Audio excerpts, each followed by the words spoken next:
Okay जी, नमस्ते, सत श्री अकाल, जय हिंद। कैसे हैं आप लोग? सलाम करिए। सलाम दोस्त। मेरा प्रियांशी भी आ गई है। आवाज़ क्लियर नहीं आ रही है? नहीं, मैं कह रही हूँ प्रियांशी भी आ गई है। चलो, मुबारक हो मुबारक हो। इसको बोलो प्रियांशी को 10-15 मिनट और लेट आके बेचारी, अभी क्या करेंगे आप? ओके, ठीक है। सर तो मैं वेट नहीं आ रहा था। रहने दो, तुम रहने दो, तुम्हारे घर को भी सील कराना पड़ेगा। 5:05 से कॉल कर रहा हूँ, टाइम देखो कितना हो सर गया। नशे में है सर एक तो। चलो, कोई दिक्कत नहीं। अच्छा जी, ओके। तो पिछली बार क्लास 2 घंटे के आसपास हो गई थी हमारी। Yes, तो sir. मज़ा आया था उसमें, थैंक यू फॉर कमिंग। ठीक है, तो कुछ कुछ ऐसा ऑर्गेनाइज करते रहेंगे, एंटरटेनमेंट प्रोग्राम। ईशान शक्ल देख रहा है मेरी, ओके नहीं चलेगा। तो ये वाला टॉपिक हमने लास्ट किया था, और जिन लोगों ने क्लास अटेंड नहीं करी थी, रितिका तुम्हारा पेपर था, रितिका वीडियो देख लेना। ठीक है, और ये हमने 2 चीज़ें करी थी, ADAS अप्रोच कर लिया था हमने, सेविंग इन्वेस्टमेंट अप्रोच कर लिया था। वीडियो उसकी पूरी पूरी बनी हुई है, तो वहाँ से आप एक बार रिवाइज कर लेना। मैं नहीं बता रहा हूँ क्योंकि बहुत बड़ा टॉपिक है। आगे बढ़ते हैं, ठीक है जी, ओके। तो ये नया चैप्टर था, मैंने नया ही शुरू कराया था, और 2 अप्रोचेज हम लोगों ने पढ़ी थी। इसके बाद जो है कुछ छोटे छोटे टॉपिक्स हमारे आएंगे, और इसमें जो है आपका एक आता है मल्टीप्लायर। ठीक है, इन्वेस्टमेंट मल्टीप्लायर उसको बोला जाता है। प्लस इसके बाद जो है हमें न्यूमेरिकल्स करने को मिलेंगे। तो जो न्यूमेरिकल्स आपने अभी जस्ट जो पीछे चैप्टर खत्म किया है उसके लिए, उसका इलेबोरेटेड वर्जन यहाँ पे मिलेगा आपको।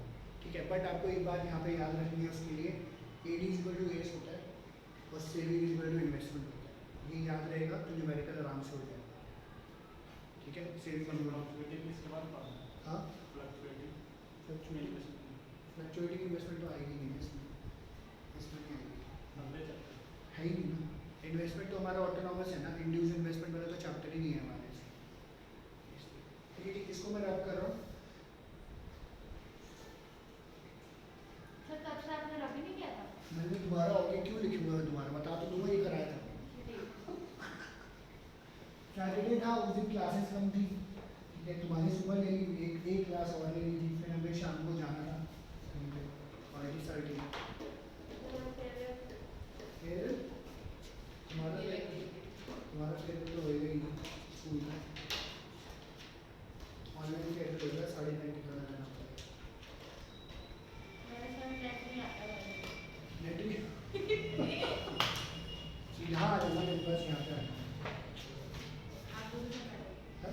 आप दूर पढ़ो। मेरा तो पीछे वाला 12th वाला रह गया, फिर उनको भी देना है, उनको भी ऐसे हो देना रहा है। है सर। हमारी तो दिवाली पार्टी होती है हर साल, पिछले साल तो नाची है धूम धड़क, निशान नहीं आया। ओके, तो 3 छोटे छोटे टॉपिक्स है, 1 1 2 2 आंसर ये आ जाता है। अब जो नेक्स्ट टॉपिक हम लोग पढ़ रहे हैं वो है इक्विलिब्रियम लेवल।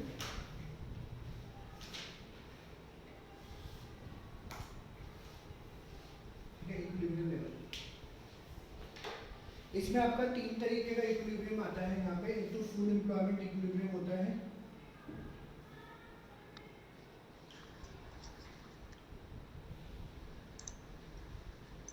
ठीक है, एक ओवर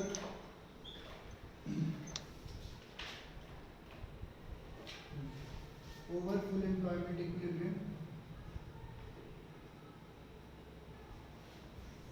और एक अंडर एम्प्लॉयमेंट। ये छोटे छोटे टॉपिक्स आते हैं, मतलब यूजली बहुत कम आए हुए हैं बोर्ड में, बट आए हुए हैं, ऐसा कुछ नहीं है कि नहीं आया हुआ। ठीक है, फुल एम्प्लॉयमेंट ऑलरेडी हमने कर ली है, एक टॉपिक ऑलरेडी हमारा हो गया है फुल एम्प्लॉयमेंट का। इसमें आप देखोगे इसका कर्व कुछ इसी तरीके से बनता है, ये एस है, ये वाला AD है, यहाँ पे आपका इनकम आ जाता है, आउटपुट आ जाता है, और एम्प्लॉयमेंट आ जाता है। ठीक है, यहाँ पे ADS आ जाएगा। ये वाला जो पॉइंट है ये फुल एम्प्लॉयमेंट इक्विलिब्रियम कहलाता है। ठीक है, इसको फुल एम्प्लॉयमेंट इक्विलिब्रियम बोलते हैं। एज सिंपलिसिटी हमने पीछे किया हुआ है, अभी NDA से अप्रोच किया था हमने, तो यही पढ़ा था हम लोगों ने। इसकी डेफिनेशन यहाँ पे लिखी हुई है। तो कौन सी सिचुएशन है ये वाली फुल एम्प्लॉयमेंट वाली? When the aggregate demand is equal to aggregate supply. तो AD = AS हो जाता है। पीछे जो हमने अभी टॉपिक पढ़ा था उसी में बताया हुआ था, इसको हम लोग क्या बोलते हैं? Full employment equilibrium. अब वैसे भी देखो क्या है, आपको एक चीज़ ध्यान में रखनी है, दूसरा चैप्टर है, पिछली क्लास में भी मैंने बताया था, सब प्लान्ड है। ठीक है, तो हम लोग ये मान के चल रहे हैं इस 11 पे इकॉनमी ऑलरेडी काम कर रही है, ये भी एज्यूम कर रहे हैं इस पे ऑलरेडी इकॉनमी काम कर रही होती है। ठीक है, हम ये एज्यूम करके चलते हैं जो एक्चुअली में चल रही है वो सिचुएशन वैसे का वैसे ही है। तो फुल एम्प्लॉयमेंट इक्विलिब्रियम है, और इस पे इन्होंने बोला है ये क्या कहते हैं कि all those who are working willing to work at the prevailing wage rate are able to find employment. ठीक है, जिसको काम करना है सबको नौकरियां मिल रही हैं जो मार्केट में रेट चल रहा है, इसको इसलिए यहाँ पे कहते हैं किसी भी तरीके की इनवॉलेंट्री अनएम्प्लॉयमेंट नहीं होती, इनवॉलेंट्री अनएम्प्लॉयमेंट नहीं होती। ठीक है, सबको काम मिल रहा है एग्जिस्टिंग वेज रेट पे, यहाँ पे देखा जाता है क्योंकि सब करना भी चाहते हैं और सबको मिल भी रहा है। ये आपका सिचुएशन हो जाती है फुल एम्प्लॉयमेंट इक्विलिब्रियम की। दूसरी जो बात आती है वो क्या सिचुएशन होती है, वो है ओवर फुल एम्प्लॉयमेंट इक्विलिब्रियम। ठीक है, ओवर फुल एम्प्लॉयमेंट इक्विलिब्रियम में ज़्यादा कुछ डिफरेंस नहीं है, डायग्राम का डिफरेंस है, और एक्चुअली में ऐसा होता भी नहीं है, बहुत कम सिचुएशन ऐसे देखने को मिलती है जो कि आपको नेक्स्ट चैप्टर में करने को मिलेगा। ये तो ऑलरेडी इक्विलिब्रियम है जो यहाँ से डिटरमाइन किया गया। ओवर फुल एम्प्लॉयमेंट इक्विलिब्रियम क्या है, आपका इक्विलिब्रियम ऊपर बनेगा। ठीक है, ये पॉइंट अगर आप देखोगे तो यहाँ पे इनकम, आउटपुट, एम्प्लॉयमेंट आ जाएगा और ADAS यहाँ पे आएगा। ठीक है, और ये जो गैप है आप ये देखोगे, ये जो गैप है ये ओवरफुल एम्प्लॉयमेंट का गैप है। तो मतलब आपका इक्विलिब्रियम कहाँ बन रहा है, ऊपर बन रहा है। तो एक्चुअली में ऐसा नहीं होता, क्योंकि अगर आपको ऊपर पहुँचना है तो आपको सारे रिसोर्सेज बढ़ाने पड़ेंगे। जैसे हमने अभी पीछे पढ़ा था, तो आपको इनकम बढ़ानी पड़ेगी, आउटपुट बढ़ानी पड़ेगी। हाँ sir AD equals to AS होता है तभी तो इक्विलिब्रियम आता है। हाँ, ये तो पॉइंट AD=AS का है ना। ठीक है, ऊपर वाला तो इन्होंने बोला ओवरफुल एम्प्लॉयमेंट, तो इसका कर्व जो है आपको ऊपर नजर हुआ है। तो ये जो डॉटेड लाइन है तो मान लीजिए नया AD है, इसको AD1 के नाम से जानता है, अभी मैं लिखने वाला था AD1 के नाम से जानता है। ठीक है, ये AD1 से आपको क्या पता चल रहा है, आपकी इकोनॉमी में डिमांड ज़्यादा आ रही है, डिमांड आ रही है, तो कॉरेस्पॉन्डिंग टू द लेवल जो एक्चुअली है उसके बाद जाके जो एम्प्लॉयमेंट का इक्विलिब्रियम बन रहा होगा उसको हम लोग ओवरफुल एम्प्लॉयमेंट इक्विलिब्रियम के नाम से जानते हैं। ठीक है, तो यहाँ पे लिखा हुआ है it refers to the situation when the aggregate demand is equal to aggregate supply when the resources beyond the full employment, तो ऊपर इसके ऊपर जा beyond the full employment। But actually में ऐसा क्या हो जाता है इसमें, इस सिचुएशन में एक्चुअली में क्या होता है कि ना आपकी महंगाई बढ़ जाती है, क्योंकि अगर आपको सारे रिसोर्सेज बढ़ाने पड़ जाएंगे, आउटपुट बढ़ाओगे, एम्प्लॉयमेंट बढ़ाओगे, आउटपुट बढ़ेगा, तो आपकी जेब से पैसा ज़्यादा लगेगा। इसको अगले वाले चैप्टर में डिस्क्राइब किया हुआ है इन्फ्लेशनरी गैप के नाम से। इन्फ्लेशनरी गैप, महंगाई का गैप, प्राइसेस बढ़ जाएंगे, सब चीज़ें हो जाती है, तो ये प्रॉब्लम देखने को मिलती है, उसको कंट्रोल करना टफ हो जाता है। फिर अगर ऐसी सिचुएशन आएगी तो दिक्कत होती है। ठीक है, तो क्योंकि प्लान है कायदे से इक्विलिब्रियम यहाँ बनना चाहिए, बट आज डिमांड ऊपर वाले की रही है, तो ये एक्चुअली में फुलफिल नहीं हो सकती। ठीक है, ठीक।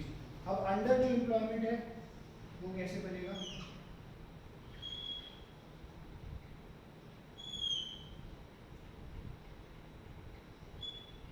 यहाँ पे आ गया income, output, employment, ADAS। Under वाला क्या होएगा, कायदे से ये इक्विलिब्रियम है हमारा, AD=AS बनेगा, और AD की डिमांड आपको कम करनी है तो ये नीचे बनेगा।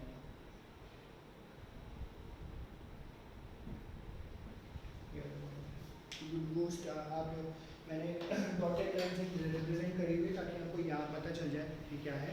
तो अंडर फुल एम्प्लॉयमेंट ऐसी सिचुएशन है, demand is aggregate demand is equal to aggregate supply when the resources are not fully employed. तो ये सिचुएशन थोड़ी सी टफ हो जाती है, इसको फिर भी आप जैसे रिसोर्सेज फुली, अब जैसे देखो इस टाइम पे क्या हो रहा है, सबके रिसोर्सेज ऑलरेडी अवेलेबल है बट फुली एम्प्लॉय नहीं हो रखे हैं, क्योंकि इकॉनमी बंद हो रखी है, मशीनें सबकी एज इट इज खड़ी है, लेबर सबकी एज इट इज खड़ी है, सब चीज़ें हो रखी है ना, तो अभी सारी क्या चल रही है, अंडर एम्प्लॉयमेंट चल रही है। यूटिलाइजेशन ऑफ रिसोर्सेज हो रहा है इस टाइम पे, नहीं हो रहा, प्रोडक्शन नहीं है क्योंकि डिमांड नहीं है, डिमांड नहीं है तो क्या हो रहा है, आपके पास 5 मशीनें थी अब 2 मशीनें चल रही है। ठीक है, आपके पास 5 गाड़ियाँ थी तो 2 गाड़ियाँ चल रही हैं। ठीक है, इस तरीके से काम चल रहा है, तो ये अंडर एम्प्लॉयमेंट इक्विलिब्रियम यहाँ पे हो जाता है। ठीक है, इसको अगले चैप्टर में जब हम जाते हैं वहाँ पे डिफ्लेशनरी गैप के नाम से जाना जाता है। सेम डायग्राम होता है दोनों का, इन्फ्लेशनरी गैप ये होता है, डिफ्लेशनरी में क्या होगा, प्राइसेस कम हो रखे हैं सब चीज़ें, फिर भी डिमांड नहीं आ रही, क्योंकि मार्केट की सिचुएशन नहीं हो रही। तो ये तो फिर भी एक बार एक्सेप्टेबल है, ये थोड़ा सा टफ हो जाता है क्योंकि हम ये मान के चलते हैं इस चैप्टर के अकॉर्डिंग जो पीछे किया है, हम ऑलरेडी फुल एम्प्लॉयमेंट इक्विलिब्रियम पे काम कर रहे हैं। ठीक है, तो इसके ऊपर जाने के लिए हमारे पास रिसोर्सेज ही नहीं है, नीचे हो सकते हैं ऊपर नहीं जा पाएंगे, नीचे हो सकते हैं ऊपर नहीं जा पाएंगे। हाँ, पढ़ा इसलिए क्योंकि ऐसी सिचुएशन होती है। ठीक है, अब जैसे मेरे मेरे ये है, मेरे रिसोर्सेज का प्रॉपर यूटिलाइजेशन मुझे करना है, तो मेरे पास अगर यहाँ 50 सीटें लगी हैं फॉर एग्जांपल, तो मैं चाहूँगा कि मेरे पास 50 बच्चा बैठे, ठीक है, मेरे पास 50 बच्चा बैठे, तो वो मेरे लिए फुल एम्प्लॉयमेंट रिसोर्स है। अभी क्या कर रहा है, मैं बोलूँगा मैं नहीं कर रहा तो अंडर एम्प्लॉयमेंट है। 50 का 100 हो गया तो वो ओवर हो जाएगा, ओवर, ठीक है, 50 का 100 हो गया तो ओवर, क्योंकि कैपेसिटी नहीं है ना, फिर उसके लिए मुझे क्या करना पड़ेगा, नई जगह लेनी पड़ेगी, फिर कोई शायद नया टीचर तो क्या आएगा, मैं ही आऊँगा, और जगह बढ़ानी पड़ेगी, ठीक है, इस तरीके से। ये क्लियर है ये, ठीक है, इसको मार्क कर लेना बुक में। तो इसमें लिखा भी हुआ है, आप देखोगे ब्लू बॉक्स नीचे बना हुआ है 8.6 पेज पे, over employment equilibrium creates inflationary pressure. तो ये जो सिस्टम था मैंने आपको बता दिया था ओवर वाला, ये इन्फ्लेशनरी प्रेशर क्रिएट कर देता है इकोनॉमी में, महंगाई बढ़ जाती है। ये जैसे हमने पीछे भी पढ़ाई था जो एडीएस वाला, एडीएस ग्रेटर देन एएस में जो हमने पढ़ा था, तो उसमें क्या था, एग्रीगेट डिमांड ज़्यादा है, एग्रीगेट सप्लाई कम है, डिमांड ज़्यादा आ रही है, उसको बढ़ाने के लिए क्या करोगे, एम्प्लॉयमेंट बढ़ाओगे, आउटपुट बढ़ जाएगा, एम्प्लॉयमेंट बढ़ाओगे, जेब से पैसा जाएगा, रॉ मटेरियल भी लगेगा, तो ऑटोमेटिकली अपनी चीज़ों के प्राइसेस बढ़ जाते हैं, ठीक है। तो इसमें यही बोला गया है, प्लान्ड एक्सपेंडिचर जो है is equal to planned output at level higher than the employment level. हम तो मान के चलते थे कि यहीं पे काम हो जाएगा, बट एक्चुअली में ऊपर वाले पे आ गए, तो ये थोड़ी सी गड़बड़ वाली सिचुएशन इकोनॉमी के लिए। However, in reality, ये मैंने बता दिया आपको, actual output cannot increase beyond this level as economy is already at full employment level and there is no idle capacity, कोई idle capacity नहीं है, ठीक है। यहाँ अगर अब मेरे को पता है मैं इस हॉल में बिठा के 60 बच्चा 70 बच्चा पढ़ा सकता हूँ, ये मेरी फुल कैपेसिटी है, और मेरे इसके अलावा कोई ऑर्डर कैपेसिटी भी मैं करना भी नहीं चाहूँगा, मेरा काम हो रहा है बढ़िया, कोई दिक्कत वाली बात है, ठीक है जी, ये चीज़ बोला। So any increase in AD, तो कहते हैं किसी भी तरीके का इंक्रीज अगर एडी में होता है beyond the full employment output, this will lead to increase in general price level that is inflation and there will be no real increase in output, ठीक है, इंक्रीज आउटपुट पे नहीं होगा। अभी इनफैक्ट आपने शायद ट्रेंड नोट किया होगा, अभी लॉकडाउन के टाइम पे मार्केट में से ना मैगी खत्म हो गई थी, मैगी नहीं मिल रही थी, मैकरोनी नहीं मिल रही थी, सूजी खत्म हो गई थी सूजी, ठीक है। तो जब आया तो सबके प्राइस बढ़े हुए थे, या क्वांटिटी कम थी या प्राइस बढ़े हुए, तो वही है, या तो जुगाड़ यही होता है, क्योंकि बंदे को तो देना तो 12 रुपये ही है मैगी के लिए, अब वो देगा तो 12 रुपये, क्वांटिटी उसमें से कम कर दी उन्होंने, ठीक है, तो ये चीज़ देखनी है। ओके, अब इसमें बाकी सब कट कर दो, इसके नीचे short run fix price analysis product market cut कर दो, determination of equilibrium output in the fix price module cut कर दो,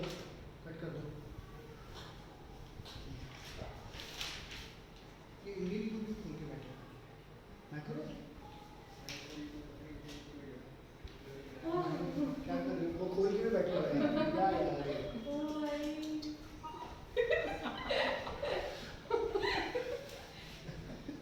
बोलते तो सही,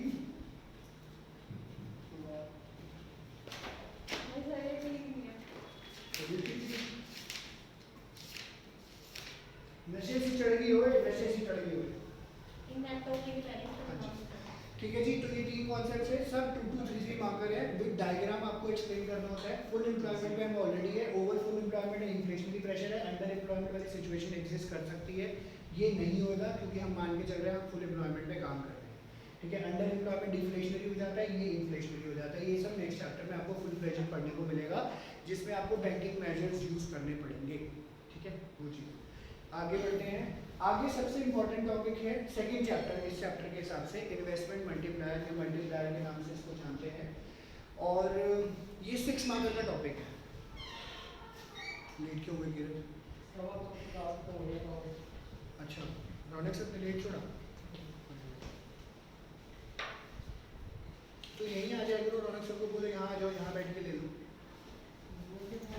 बोल दूँगा मैं, बोलूँगा। ओके, तो नेक्स्ट टॉपिक हम लोग इन्वेस्टमेंट मल्टीप्लायर पढ़ रहे हैं, मैं बता दूँ।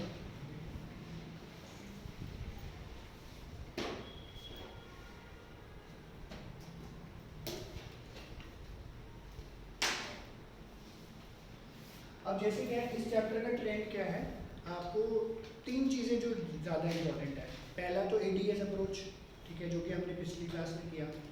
सेकंड जो है वो इन्वेस्टमेंट मल्टीप्लायर है, और अगर इन दोनों से कुछ नहीं आएगा, नहीं आता, तो आपने जैसे अपनी ट्रेंड नोट कर सकते हो, अगर कुछ नहीं आता तो आपको न्यूमेरिकल आएगा 6 मार्क्स का, ठीक है, जो कि आगे वाला चैप्टर जो भी हमने किया है और इसका कंबाइन करके आ जाता है, फुल फ्लेटेड 6 मार्क्स का क्वेश्चन आता है, ठीक है। तो नहीं तो अगर तीनों यूनिट्स में अगर हम लोग देखते हैं तो यहाँ का टॉपिक ADS इन्वेस्टमेंट मल्टीप्लायर और अगले वाला एक्सेस डिमांड डेफिशिएंट डिमांड आजकल हिट चल रहा है, ठीक है। उसमें क्योंकि आपको banking measures, repo rate, bank rate, जो कि हमने गवर्नमेंट बजट में नहीं उसमें किया, बैंकिंग में किया था हम लोगों ने, बैंकिंग में किया था उस टाइम, वो वाले जो है पॉइंट्स यहाँ पे यूज़ किए जाते हैं। तो अब नेक्स्ट टॉपिक जो है वो है इन्वेस्टमेंट मल्टीप्लायर।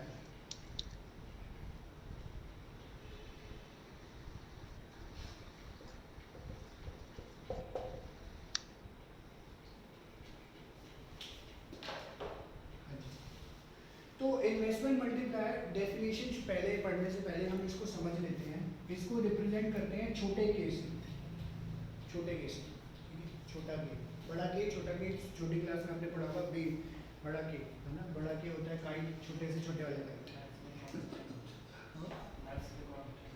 मैथ्स का नहीं पता मुझे भाई। के इन्वेस्टमेंट मल्टीप्लायर को रिप्रेजेंट करता है और इसका फॉर्मूला है delta Y upon delta I, delta Y upon delta I, ठीक है जी। और डेल्टा वाई क्या है? चेंज इन इनकम,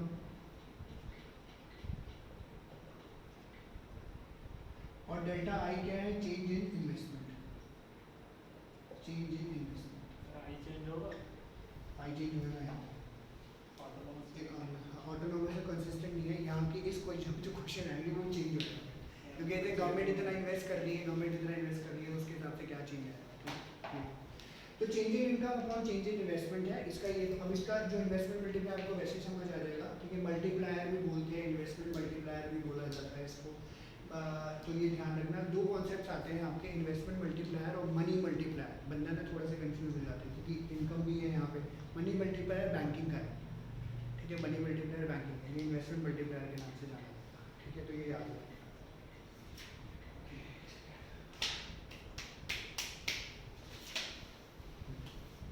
ओके, तो ये क्या कहता है इन्वेस्टमेंट मल्टीप्लायर कि कोई, अगर हम अपनी इकॉनमी के पॉइंट ऑफ व्यू से सोचते हैं, इसको पहले इंडिविजुअल लेवल पे समझते हैं। देखो क्या होता है, जब भी आप, अगर हम बिजनेस करते हैं, ठीक है, तो बिजनेस में क्या मांगता है? इन्वेस्टमेंट मांगता है, ठीक है। और इन्वेस्टमेंट आप क्यों करते हो? क्यों करते हो इन्वेस्टमेंट? ताकि पैसा कमा, पैसा डबल, 25 दिन में पैसा डबल, 25 दिन में पैसा डबल करना है। 21 दिन में, 20 दिन में हो गया, अच्छा ठीक है। ओके, तो इन्वेस्टमेंट क्यों करते हो आप? इन्वेस्टमेंट इसलिए करते हो ताकि इनकम में चेंज आएगा आपका। आपने इन्वेस्टमेंट क्यों करी? ताकि इनकम में चेंज आए। इन्वेस्टमेंट क्यों करी? ताकि इनकम में चेंज। और ये यहाँ पे क्यों पढ़ रहे हैं हम? चेंज के पॉइंट ऑफ व्यू से पढ़ रहे हैं। तो लाइक फॉर एग्जांपल कि एक बंदा ऑलरेडी काम कर रहा है एक लेवल में, तो अगर मान के चल सकते हैं कि उसने इन्वेस्टमेंट करी है 10 लाख रुपए की, और 10 लाख रुपए को इनकम जनरेट कर पा रहा है हर महीने 1-1 लाख रुपए, ठीक है, या 2-2 लाख रुपए महीना जनरेट कर पा रहा है, फॉर एग्जाम्पल, ठीक है। क्योंकि एक्चुअल सिनारियो चेंज हो जाता है ना, कायदे से वो नहीं होता जो इकोनॉमिक्स में बोला जाता है, क्योंकि बिहेवियरल इकोनॉमिक्स हमें पढ़ाया नहीं जाता। अब क्या होगा, अगला 10 लाख का वो इन्वेस्टमेंट करेगा तो वो क्या उम्मीद करेगा कि मुझे जो है, मैं 2 लाख रुपये का इनकम कर रहा, तो अगले 10 लाख पे भी मैं 2 लाख रुपये मुझे इनकम होनी चाहिए। यही सोचते हैं सारे के सारे, तो इन्वेस्टमेंट करते हैं। यहाँ पे क्या बोला जाता है इन्वेस्टमेंट मल्टीप्लायर, जितना आप इन्वेस्ट करोगे, ठीक है, तो यानी आपने, अगर आपने 1 रुपये इन्वेस्ट किया तो इन्वेस्टमेंट मल्टीप्लायर क्या कहता है, आप उसका 4 गुना निकालोगे, या 5 गुना निकालोगे, या 6 गुना निकालोगे, या n नंबर ऑफ टाइम्स, कुछ भी हो सकता है, कुछ भी हो सकता है, ठीक है। एक्चुअली में यही होता है, बट आप बिजनेस कर रहे होते हो तो लॉन्ग टर्म में दिखता है। आपने तो लगाए 10 लाख रुपए थे, बट आप देख रहे हो लॉन्ग टर्म में आपको रिटर्न काफ़ी ज़्यादा आ रहा है ना। आप 5-5 लाख रुपए, 7-7 लाख रुपए, 10-10 लाख रुपए, 1 करोड़ भी पहुँच जाता है कभी कभी, देखने को मिल जाता है। तो ये यहाँ पे समझाया जाता है। तो कहने का मतलब यही है, सिंपल सी बात है, इन्वेस्टमेंट आप यहाँ पे कम करते हो और जो इनकम जनरेशन है वो आपकी ज़्यादा होती है यहाँ पे। ये इन्वेस्टमेंट मल्टीप्लायर बनाता है, ठीक है। और कुछ नहीं है इसमें, और कुछ नहीं है इसमें, ठीक है। इसका एक रिलेशनशिप भी समझा रखा है। के को 2 तरीके से रिप्रेजेंट करते हैं, मैं पहले ही बता देता हूँ। Delta Y upon delta I है, ठीक है, या फिर इसको के को हम लोग ऐसे भी लिख सकते हैं 1/1 माइनस MPC। ये 2 फॉर्मूले हैं इसके। ये एक जगह आपको लिखना होगा लिख लेना, वरना बुक में दिया हुआ है।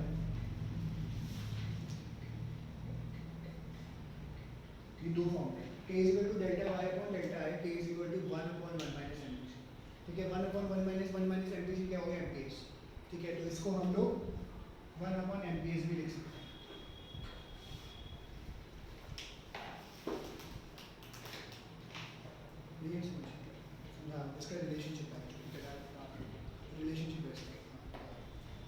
के is equal to delta Y upon delta है, तो डेल्टा आई इन्वेस्टमेंट जितनी करोगे इनकम ज़्यादा आएगी। के का दूसरा फॉर्मूला जो है 1/1 माइनस एमपीसी, के छोटा ही लिखना है, ये याद रखना प्लीज, बड़ा मत लिख देना।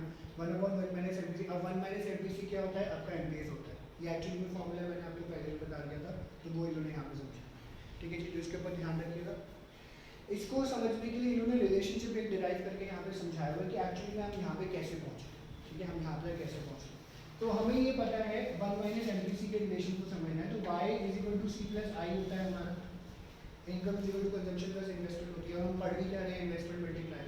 ठीक है, तो इसमें उन्होंने क्या बोला, अगर हमें चेंज करना है, अगर हमें चेंज का इफेक्ट दिखाना है, तो हमें क्या करना पड़ेगा, हम इसको इसी को कर सकते हैं delta y is equal to delta C plus delta I, change कर सकते हैं ना। चेंज इन इनकम तो ऐसे ही निकलेगा, है ना, निकाल के भी देख सकते हो आप। पहले 100 कमा रहे थे, 200 कमा रहे थे, कितने का चेंज है, 100 रुपये का चेंज आ गया, इस तरीके से। डिवाइडिंग, क्योंकि सब इनकम से रिलेटेड है, इस सबको डिवाइड कर दो, delta Y delta C upon delta Y delta आई।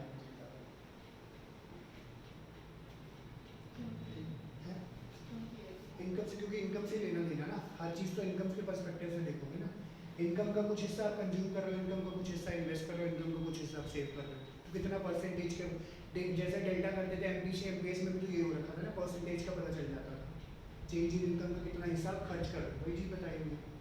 आप इनकम से भी डिवाइड करोगे ना, जैसे आपने अगर 5,000 रुपये आप हर महीने खर्च करो, 10,000 रुपये इनकम है ना, तो कितना हो गया, 50% हो गया, ऐसे मामले। ठीक है, बात समझ आई, ये चीज़ बताए। अब डेल्टा वाई ये कट गया, तो यहाँ आ गया 1 delta C upon delta Y. ठीक है, delta C upon delta Y क्या कहते हैं, क्या होता है delta C, MPC. Delta C upon delta Y क्या होता है, MPC, plus delta I upon delta Y. अब ये देखो delta Y upon delta I, इसको रिवर्स कर दोगे, इसको रिवर्स कर दोगे, तो रिवर्स करके क्या हो जाएगा, ये पोर्शन आपका नीचे चला जाएगा। तो इसको लिखने के किस तरीके से आ जाएगा, के इज इक्वल टू, ये आप वहाँ ले लो, 1 ऊपर रह जाएगा, और 1 माइनस, इसको रिवर्स कर दोगे तो 1 माइनस एमपीसी। बुक में सॉल्व किया हुआ है, कभी कभी रिलेशन का टॉपिक ये वाला 3 या 4 मार्कर आ जाएगा कि बुक में दिया हुआ है, ये आप वहाँ देख लीजिएगा, पता चल जाएगा। इसको हम लोग 1 अपॉन, ये जो क्वेश्चन है इसको रिवर्स करोगे रेसिप्रोकेट, तो 1 अपॉन के कहलाएगा, 1 अपॉन के, और इसको फिर इधर उधर कर दो, क्रॉस कर दोगे तो आराम से, जैसे अगर हम इसको यहाँ लिख देते हैं,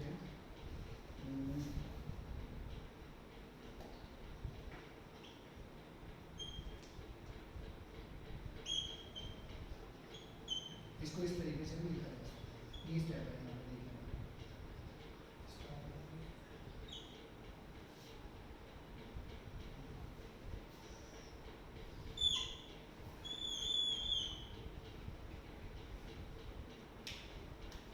ठीक है, समझ आया अंकित, किशन समझ आया, समझ आई बात, रिलेशनशिप बुक में दोबारा बता दूँ, पक्का ना, दोबारा बता दूँ। इधर किसी को डाउट है इसमें, किसी को नहीं समझ आया, दोबारा बताऊं क्या, आ गया,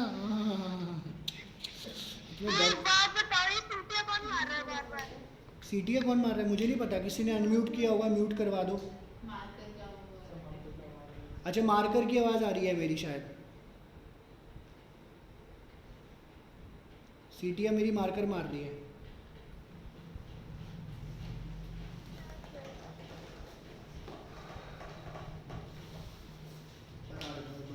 तुम्हें समझ आ गई? हाँ ठीक है, ठीक है।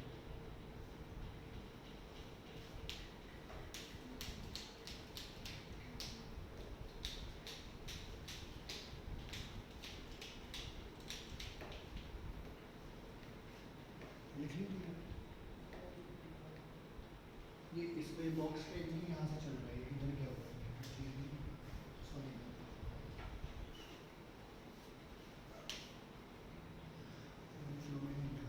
इसको ठीक करना था।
इसका रिलेशन, ये थोड़ा सा ठीक है, दोबारा लिखते हैं, पहुँच करते हैं, अब समझ आएगा कि नहीं आया, अभी भी नहीं आएगा कोई। ये दोबारा, एक तो ये फॉर्मूला डायरेक्टली दिया हुआ है, ठीक है, इसमें तो कोई लेना देना नहीं है क्योंकि बिल्कुल स्पेसिफिक फॉर्मूला है। दूसरा इन्होंने के इक्वल टू 1 माइनस 1 MPC बोला हुआ है, तो ये तो एक्चुअल फॉर्मूला है। अगर इसमें कोई वैसे नहीं अगर समझने की कोशिश करोगे तो डायरेक्टली भी आप इसको क्वेश्चन कर सकते हो, क्योंकि ये सब सॉल्व करने के लिए नहीं आता। रिलेशनशिप बोर्ड में आया हुआ है, 4 मार्कर का क्वेश्चन आता है इसको पूरा एक्सप्लेन करने के लिए, 4 मार्कर का आता है, तो उसके ऊपर बाद में ध्यान देना, ठीक है। 1/MPS भी लिख सकते हैं, डायरेक्ट फॉर्मूला है, अगर मैं ये नहीं समझाता तो डायरेक्टली याद हो जाता, तो उसको उड़ा दो दिमाग से, कोई दिक्कत नहीं है, ठीक है, चलेगा। इन्होंने बोला हमारी इनकम जो होती है, हम कुछ हिस्सा कंज्यूम, कुछ हिस्सा इन्वेस्ट, कुछ हिस्सा सेव करते हैं, y = C + I हमने लिख दिया, ठीक है। अब क्योंकि अगर हमें चेंज निकालना है तो change in income = change in consumption by change in, ठीक है, चेंज इन इन्वेस्टमेंट हमने कर दिया। इसको हम लोग y से डिवाइड कर देते हैं, डेल्टा y से एक्चुअली, क्योंकि जब हमें इनकम देखना है तो हर एक हिस्सा क्योंकि इनकम का ही है, तो सबको हम लोग इनकम से डिवाइड करते हैं, delta y upon delta y, delta c upon delta y, delta i upon delta y। Delta y से डेल्टा y कट गया 1, delta c upon delta y MPC होता है। Delta i upon delta y को, क्योंकि delta y upon delta i actually है, इसको हम लोग 1/k लिख सकते हैं रेसिप्रोकेट करके, मैथ्स अगर पढ़ी हो छोटी क्लासेस में, इसको हम लोग 1/k, क्योंकि इसको नीचे ले आओ, रिवर्स कर दो तो चेंज हो जाएगा, ये 1/k हो गया, ठीक है। जब ये हो गया तो इस फॉर्मूले पे हमने पहुंचना है, तो k उधर ले जाओ, इसको नीचे कर लो, ऊपर 1 रह गया और 1 माइनस MPC हो जाएगा, ये चीज़ होता है, ये डायरेक्टली सॉल्व किया होगा, कुछ नहीं। आपको ना बस ये 3 चीज़ें याद रखनी है, ये 3 चीज़ें अगर याद हो जाएंगी तो न्यूमेरिकल हो जाएगा, नहीं होएगी तो नहीं होएगा, इसको छोड़ देना, कोई दिक्कत नहीं है। ये मुझे नहीं चाहिए 80 में से 80, 76 ले आना, कोई प्रॉब्लम नहीं, ले आना। सर मैं फिर बैठ रहा कैसे ऐसे लिख देना फिर इसको, ठीक है। तो ये इन्होंने यहाँ पे MPC का जो है रिलेशनशिप यहाँ पे बताया है। अब ये साथ ही साथ क्या कहते हैं, मल्टीप्लायर जो भी है हमारा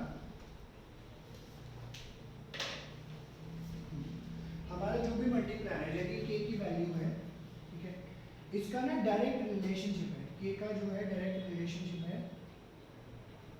विद MPC, और इनडायरेक्ट रिलेशनशिप किसके साथ होगा फिर, MPS। बिल्कुल सही जवाब, क्या जवाब दिया, मजा आता है, ठीक है। तो k का जो है डायरेक्ट रिलेशनशिप है MPC के साथ, k का इनडायरेक्ट रिलेशनशिप है MPS के साथ। तो ये कहने का मतलब डायरेक्ट रिलेशन क्या होता है, दोनों सेम डायरेक्शन में जा रहा है। ये क्या कहते हैं, MPC की, पहला अगर हम लोग देखें डायरेक्ट रिलेशनशिप में, MPC की वैल्यू ज़्यादा होगी, k की वैल्यू ज़्यादा आएगी, MPC की वैल्यू ज़्यादा होगी, k की वैल्यू ज़्यादा आएगी, या फिर MPC की वैल्यू कम होगी, k की वैल्यू कम आएगी। सिंपल सी बात, डायरेक्ट रिलेशन ये हो गया ना, जैसे आपने सप्लाई में 11th में पढ़ा था, डायरेक्ट रिलेशन, प्राइस बढ़ता है तो सप्लाई बढ़ती है, प्राइस कम होता है तो सप्लाई कम हो जाती है, वही चीज़ हमने यहाँ पे बताई है, ठीक है। और इनडायरेक्ट रिलेशनशिप के पॉइंट ऑफ व्यू से देखिए तो MPS के साथ क्या होएगा, उल्टा होएगा, ठीक है। तो यानी MPS की वैल्यू ज़्यादा होगी, k की वैल्यू कम हो जाएगी, और MPS की वैल्यू कम होगी, k की वैल्यू ज़्यादा होगी। ये तो समझ आ गया, ठीक है। इसको आप प्रैक्टिकली सॉल्व करके भी देख सकते हो खुद भी, अगर मैं क्वेश्चन आपको करके दिखा रहा हूँ, छोटा सा नन्हा सा प्यारा सा, इसको मिटा दूँ, इसको रख कर दूँ,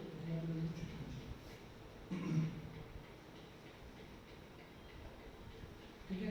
तो जैसे अगर हम लोग मान के चलते हैं, डायरेक्ट वाले रिलेशनशिप के पॉइंट ऑफ व्यू से अगर हम लोग देखते हैं, ठीक है, तो हमें अगर हम बोल रहे हैं MPC की वैल्यू है 0.90, ठीक है, तो k हो गया 1/1 माइनस MPC, तो ये क्या बोलेगा, 1 minus 0.90 is equal to 1/0.10, k की वैल्यू कितनी आ गई,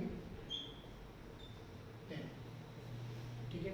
और यहीं पे सेम अगर मैं MPC कर देता हूँ कम, तो हायर MPC था, हायर k आया, ठीक है, 0.90 k 10, मतलब उस पॉइंट ऑफ व्यू से जो कि बेटा, अगर मैं इसको 0.20 कर देता हूँ तो अब देखो,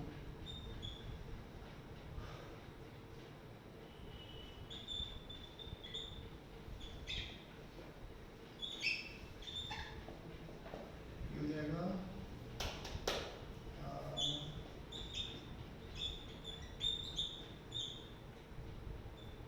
1.25 समथिंग,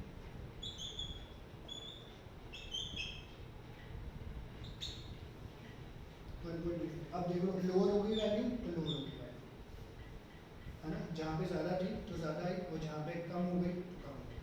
डायरेक्ट रिलेशनशिप। एमपीएस में पुट करके देख लेना तो उसका रिवर्स आएगा, उल्टा आएगा।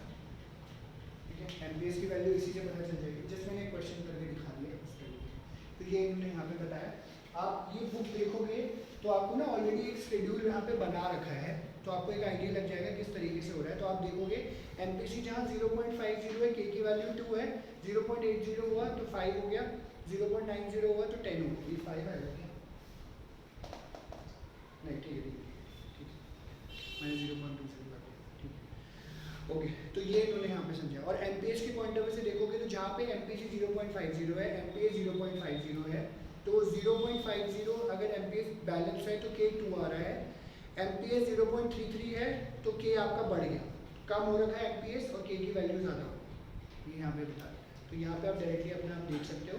साथ के साथ इन्होंने अब जो है आगे ये बोला हुआ है कि मैक्सिमम वैल्यू, ये ना कभी कभी 1 मार्कर में आ जाता है, maximum value of multiplier infinity. वो इन्फिनिटी कब आएगा? जब एमपीसी 1 होएगा आपका, एमपीसी 1 होएगा, लिखा हुआ है, आप यहाँ पे डायरेक्टली भी लर्न कर सकते हो।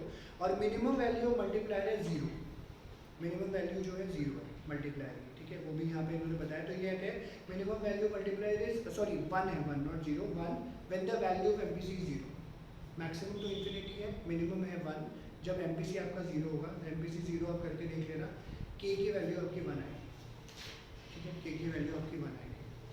सॉल्व करके देख लेना, नींद आ रही है?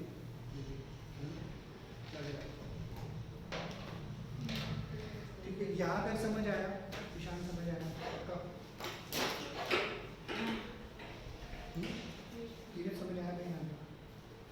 अंकित अदिति इतना समझ आएगा नहीं है? यहाँ पे किसी को कुछ पूछना है? इधर किसी को कोई डाउट है? नहीं सर।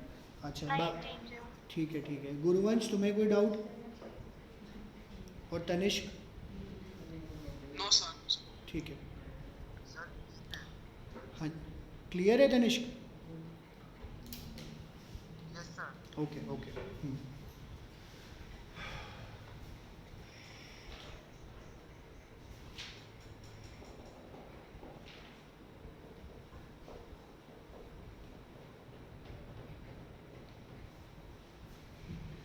तो ये मैं रब कर रहा हूँ।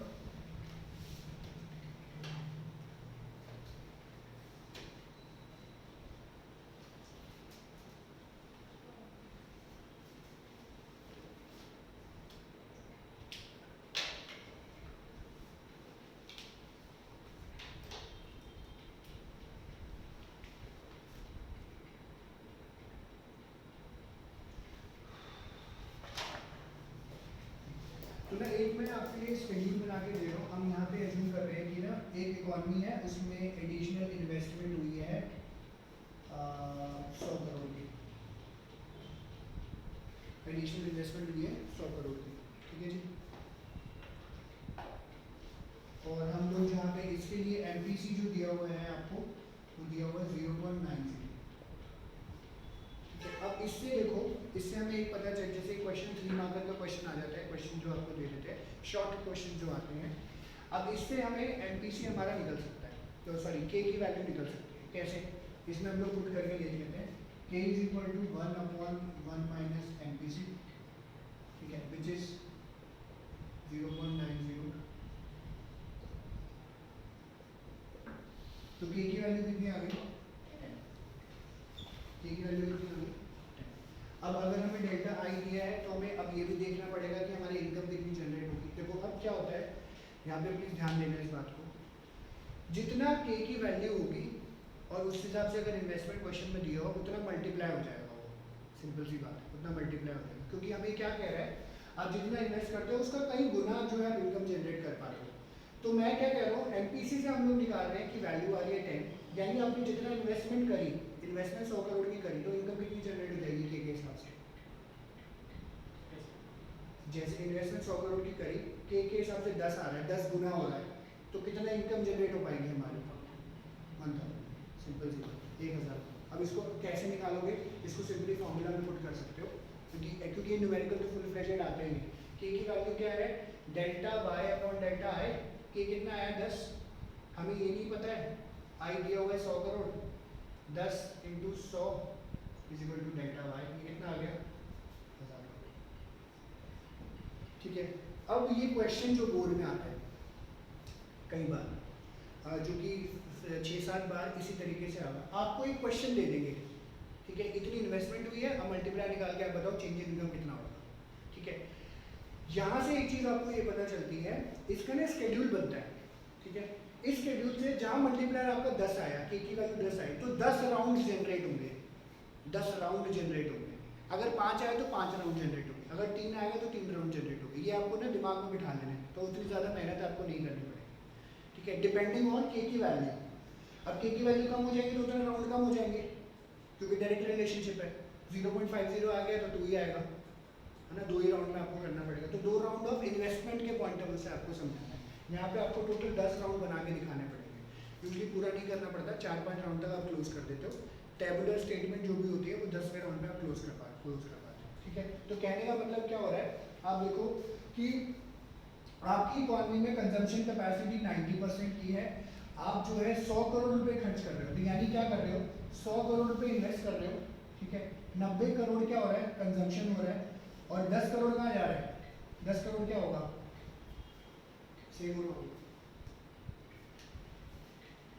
10 करोड़ सेव हो रहा होगा, क्योंकि एमपीसी 0.90, तो एमपीएस कितना हो गया 0.10, तो 10 करोड़ सेव होगा। यही ऐसे ही करके आपको टेबुलर स्टेटमेंट बनानी है बस। अब इसमें एक assumption है, ठीक है, प्लीज़ ध्यान से सुना, कहीं पे अगर नहीं कुछ समझ आ रहा होगा तो मुझे रोक लेना, हालांकि मेरे पास टाइम थोड़ा सा कम है बट स्टिल। ठीक है, इसका अब यहाँ पे आपको देख के चलना है हर एक, क्योंकि हम लोग यहाँ पे चेंज इन इन्वेस्टमेंट पढ़ रहे हैं और चेंज इन इनकम पढ़ रहे हैं। इन्वेस्टमेंट में बदलाव आएगा तो इनकम में बदलाव आएगा, इन्वेस्टमेंट में बदलाव आएगा तो इनकम में बदलाव आएगा। और क्योंकि हमें हर राउंड पे दिखाना है, ये मैंने आपको ये बताया, ये क्वेश्चन अगर सॉल्व करोगे तो के जो है 10 बार घूमेगा, 10 राउंड आएंगे, और मैंने आपको ऑलरेडी सॉल्व करके दिखा दिया, लास्ट में जो टोटल आएगा वो 1000 करोड़ आएगा। आप पहले ही पता कर सकते हो, फिर आराम से टेबुलर स्टेटमेंट बन जाएगी। अब क्या होता है, हर राउंड ऑफ इन्वेस्टमेंट में क्या बोलते हैं, जो भी इन्वेस्ट करेगा, ठीक है, अब जैसे मैंने एज्यूम करो मेरा, ये तो इकॉनमी के पॉइंट ऑफ से मैंने बोला, मैं जो हूँ, मैंने सबको को बोला मैंने 100 करोड़ रुपये इन्वेस्ट करना, ठीक है, तो अंकित ने मुझसे पूछ लिया सर 100 करोड़ को इन्वेस्ट करना, अदिति ने पूछ लिया 100 करोड़ कहाँ लगा रहे हो, यार ट्यूशन तो चल रहा है, कोई दिक्कत नहीं, मैं स्कूल खोल रहा हूँ, ठीक है, एक दिल्ली में खोल रहा हूँ, एक फरीदाबाद में खोल रहा हूँ, एक सोनीपत में खोल रहा हूँ, ऐसे ऐसे करके खोल रहा हूँ, तो मेरे 100 करोड़ में काम हो जाएगा, हो जाएगा। अब इससे आप ये इमेजिन करोगे सर 100 करोड़ रुपये लगा रहे हैं, सर के पास है, तो सर की इनकम भी जनरेट होगी, ये नहीं पता है कितनी होगी। उससे पहले हम एक चीज़ समझते हैं, क्या मैं अगर 100 करोड़ इन्वेस्ट करूँगा, क्या वो दूसरे की इनकम बनेगी? मैं जो 100 करोड़ इन्वेस्ट कर रहा हूँ, क्या वो दूसरे की इनकम बनेगी? कैसे बनेगी? सर आप स्कूल बनवा रहे हो तो वहाँ पे वो लेबर वगैरह होगी। बस ठीक है, ईशान ये कहना चाह रहे थे, ये बीच से स्कूल तो जाके बनने दो जाके पहले। हाँ स्कूल तो बनने दो पहले। मतलब आगे के पॉइंट ऑफ से, ठीक है, मैं जो इन्वेस्टमेंट, मैं किसी भी इन्वेस्टमेंट करूँगा, चाहे वो बात उसकी नहीं है स्कूल बनानी है कि नहीं, अगर मैं इन्वेस्टमेंट शो कर रहा हूँ तो किसी न किसी की इनकम होगी, सिंपल सी बात है। यही हम लोग हर राउंड में शो करते हैं।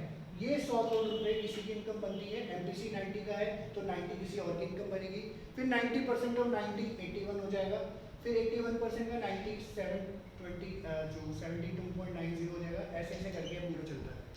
क्योंकि हर राउंड में इन्वेस्टमेंट में, अब देखो सिंपल सी बात है, मैंने बोला 100 करोड़, मैंने बोला ठीक है जी, मैंने बुला दिया कीरत को, कहते सारा स्कूल सर मैं बनाऊंगा, आप मुझे 100 करोड़ रुपये दो, क्या नाम रखना है रखना, ये मुझे दो। इसकी इनकम जनरेट हुई, कंजम्पशन कैपेसिटी क्या चल रही है इकॉनमी में 90% के हिसाब से, तो ये क्या करेगा 90 करोड़ रुपए खर्च कर देगा, 10 करोड़ सेव कर लेगा, क्योंकि 90 करोड़ का तो एक्सपेंडिचर दिखाना है। अब 90 करोड़ दिए, इसमें तो कहीं तो कंसल्टेंट है, कंस्ट्रक्शन करने आ रहा है ईशान, उसने जो है 90 करोड़ उठा के कीरत ने दे दिए ईशान को, ठीक है, ईशान क्या करेगा, फिर 90% की कैपेसिटी है, ईशान 81 करोड़ रख के आगे दे देगा, 9 करोड़ रख के 81 करोड़ अंकित को दे देगा, ऐसे ही चलता रहेगा। इसी की वजह से इन सारे चेन में आपकी इनकम जनरेट होती है, जो कि 10 गुना हुआ है 1000 करोड़ ओवरऑल, एक बंदे की नहीं, ओवरऑल इकॉनमी। ये तो सब आई बात समझ, थियोरेटिकली बात समझ आ गई कि नहीं है? धीरे बात समझ आई, पक्की बात है, समझ आ गई बात मुझे? थियोरेटिकली समझ आई जो मैंने बात बोली आप लोगों को? किसी को कोई डाउट? कोई डाउट है तो पूछ लो भाई। अच्छा चलो कोई नहीं, मत पूछो। इसका एक फटाफट मैं आपको ना शेड्यूल बना के दिखा देता हूँ, ठीक है, इसी क्वेश्चन का। मैं इसको बता रहा हूँ यहाँ पे। तो आपको भी ऐसे ही बनाना होगा, क्योंकि 6 मार्क का क्वेश्चन आएगा, तो आपको शेड्यूल थ्योरी ये आपको बना के दिखानी है, डायग्राम नहीं दिखाना होता। डिमांड करेंगे तो डायग्राम दिखाओगे, वरना नहीं दिखाओगे, ठीक है। तो ये वर्किंग ऑफ मल्टीप्लायर का इसको बोलते हैं, वर्किंग ऑफ मल्टीप्लायर, ठीक है। और ये आपको ऐसे शो करना होगा। तो आपका आ जाएगा सबसे पहले राउंड,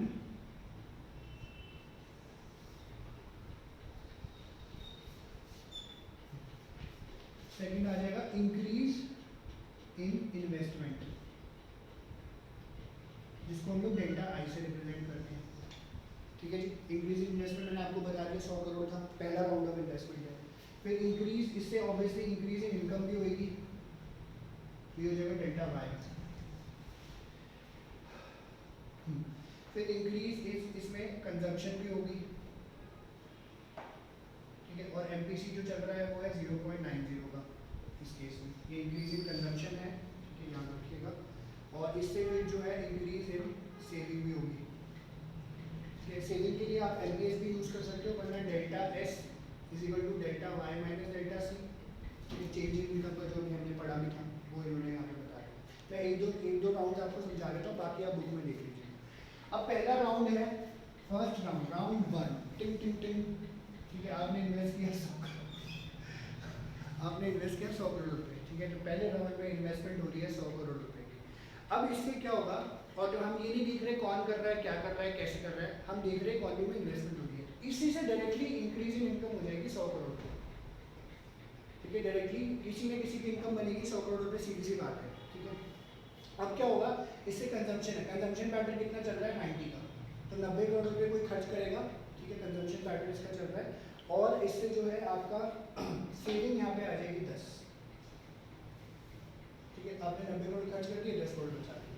अब ये क्योंकि इनकम किसी की हुई है, तो वो भी अब वो भी इन्वेस्ट करेगा, ठीक है। और इकॉनमी में जो चीज़ चल रही है, तो हम यहाँ देखेंगे इससे क्या होगा, 90 का है, ये किसी का कंजम्पशन हुआ, तो 90 किसी की इनकम बनेगी, ठीक है। सिंपल, यहाँ पे राउंड ऑफ इन्वेस्टमेंट आपको दिखाने की जरूरत नहीं है, ठीक है। 90, इसका कंजम्पशन पैटर्न 81 का हो जाएगा, 9 करोड़ सेव हो जाएगा, ठीक है। ये इस तरीके से चलेगा। अब 81 है, तो यहाँ पे 81 आ जाएगा, क्योंकि आप इंक्रीज इन इनकम 81 से हुई है, ठीक है। तो 81 है, 81 का ये हो जाएगा 72.90, और जो भी बैलेंस आएगा वो हो जाएगा आपका 8.10, ठीक है। तो ये किसी की इनकम बन गई, तो 72.90, और बैलेंस हो गया आपका 65.61, 65 करोड़ 61 लाख, और 7.29 आपने बचा। ये 10 राउंड तक चलेगा। और आपका जो है इंक्रीज, जो मैंने यहाँ पे आपको दिखाया था, जो 1000 करोड़ बन गई थी चेंज इन इनकम, वो लास्ट राउंड में पूरी हो जाएगी। और आप इसको टोटल करोगे ना, तो इंक्रीज इन इनकम लास्ट में एक्चुअली में 1000 करोड़ आएगा, और कंजम्पशन आपकी जो है कंजम्पशन आपकी उस तरीके से आ जाएगी, क्योंकि 90% चल रहा है, तो 900 करोड़ और 100 करोड़ आप बचा लो, ठीक है। तो सिंपल सा लॉजिक है, आप क्या फॉलो कर रहे हो, एमपीसी 90 को फॉलो कर रहे हो। जब इनकम आपकी 1000 करोड़ हो रही है, एमपीसी आपका 0.90 चल रहा है, तो 900 करोड़ ही खर्च होंगे, और बच कितने गए, सीधे 100 करोड़।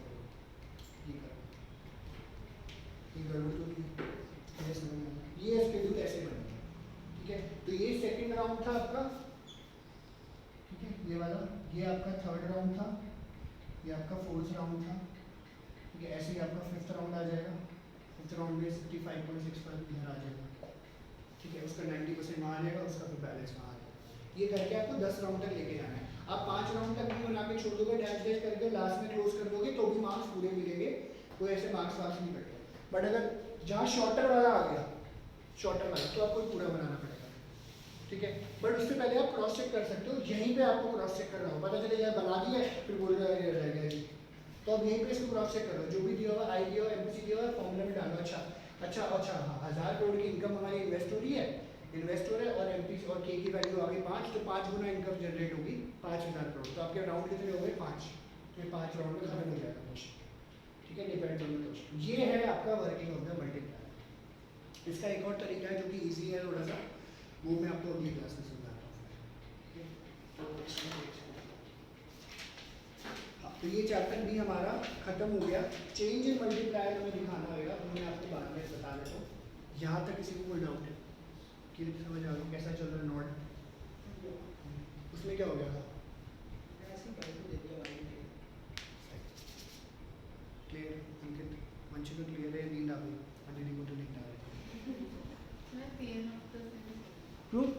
प्रोजेक्ट स्कूल के बाद आप लोगों को समझ आया ये टॉपिक कि नहीं आया? ऑनलाइन वाले बच्चों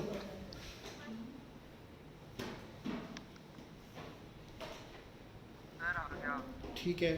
प्रियांशी ठीक है। गुरुवंश रितिका ठीक है प्रियांशी गुरु यस सर। ठीक है ओके। थोड़ी देर तक आपको इसकी वीडियो भेजता हूँ मैं, ठीक है। और आज के लिए हम इतना ही करते हैं। प्लीज़ एक बार जितना पढ़ाया एक बार पढ़ लेना, बुक में है ये सारा, बाकी हम लोग नेक्स्ट क्लास में करते हैं। Okay, thank you very much, bye bye, take care.